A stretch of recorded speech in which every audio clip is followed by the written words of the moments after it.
কচুরমুখী ভর্তা। কিডা কিডা খাইছাও হাত তোলো। না খেয়ে থাকলে এই সিজনে কচুরমুখী থাকতে থাকতেই খেয়ে ফেলো। সেই রকম টেস্ট লাগে খাতি। তা প্রথমে কচুরমুখী গুলো সুন্দর করে 2-3 বার ধুয়ে নেব। তারপর পরিমাণ মতো পানি দিয়ে সিদ্ধ করতে বসাই দেবো।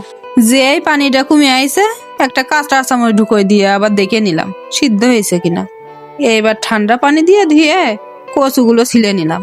এইবার প্যানে দিয়ে দিচ্ছি সামান্য পরিমাণ সয়াবিন তেল, আর দিয়ে দিচ্ছি 1 মুঠ খানিক পেঁয়াজ কুচি। পেঁয়াজগুলো যে এইরকম ব্রাউন কালার চলে আসবে সেই নামাই ফেলতে হবে। তারপর কচুগুলো হাত দিয়ে চটকায়ে ভর্তা করে নিতে হবে। এবার দিচ্ছি নুন আর শুকনো ঝাল ভাজা। ভালো করে হাত দিয়ে ডইলে একেবারে নিপিস করে নিতে হবে। এবার দিচ্ছি সেই আগে থেকে ভেজে রাখা পেঁয়াজ, আর দিয়ে দিচ্ছি টেবিল খানিক সর্ষের তেল। আবার একটু কাঁচা পেঁয়াজ না দিলে যেন মন ভরতেস না, তাই দিয়ে দিচ্ছি পাপড়ি করে কেটে রাখা পেঁয়াজ। এবার সুন্দর করে সবকিছু মাখাই নেব।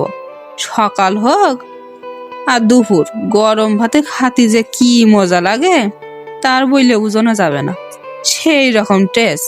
তাই এই টেস্ট পাতে গেলেই বানাই খাতি হবে কচুরমুখী ভর্তা। তা বাড়ি কচুরমুখী থাকলে তাড়াতাড়ি করে বানাই খেয়ে ফেলো।